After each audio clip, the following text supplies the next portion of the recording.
Morning teenager. Kodi munamva nkhani ya Hans Staniger amene ankakhalapo anali moyo mzaka za 1500 amachokera ku Austria paboda ndi Germany mu mzinda otchedwa Braunau am Inn. Iyi nkhani ndi yayifupi kwambiri yosalira chakupo. Hans anabadwa chaka cha 1508. Nde Hans anali munthu onena kuti anthu amamukonda kwambiri ku mzinda wakwawo uko, monena kuti anamusankha kukhala governor kapena titi mayor kasikisi, kuti kuwinanso samabera ayi, anthu amangomukonda kwambiri, ndipo anali otchuka kwambiri. China chimene amatchukira mkwawo uko inali ndi ndevu zake ndi zazitali kwambiri mpaka zimafika pansi, chomwe amazisungira chosadziwika koma zimangowasekesa anthu kuti koma Hans ndi ndevu zawo. Nde muchikhalidwe chake iye mwini wake imene amapangira amakonda kuzimangirira ndevu zija, nkuzikulunga nkuziyika nthumba mbali naye kuti zisamamusokoneza akamayenda akamapanga zinthu zosiyanasiyana, basi kuti zisamusokoneze, zisampase bize. Ne anthu anazolowera nayenso anazolowera kuti ndi mmene amakhalira nthawi zonse, ndevu amazimangirira kuzikulunga ndi kuzisiya mthumba pambalipo. Nde anapezeka kuti mu 1567 pa 28 September Hans anali mnyumba mwake basi akuchita relax, imene anthu basi madzulo kukhala pasi kutani akupuma zake.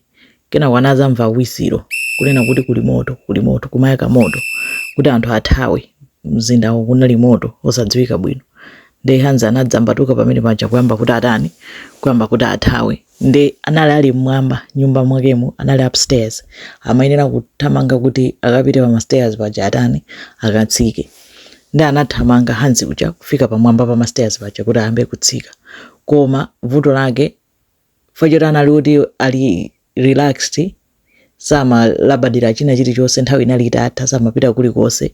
Hans analasa namangirire ndi kuyika nthumba ndevu zace, zina zoti wazisiya zafika mpaka zayala pansi. Ndiye ujapo zafuna kuti athamange, anapeza kuti anakoledwa ndi ndevu zakezo, nkupeza kuti anagabuduka pa stairs paja gibidi mpaka na pansi, koma sanafike bwino pansipo. Anapeza kuti anafika udyo, anafika chakhosi, anachola khosi, anapeza kuti Hans anafera pomwepo. Ndi nkhani yoti ndiyovuta kuti kumva chisoni kwake kasi anthu amati munthu kuti anakoledwa ndevu zake zomwe, kuti ndevu zomwe amazinyadira zomwe zinamupha. Koma Hans anathera pamenepo, ndevuzo anazidula anammeta aku Austria mpaka lero zili ku museum ya ku Braunau kumene amachokera. Ndevuzo zasungidwa kwa zaka zoposa 450.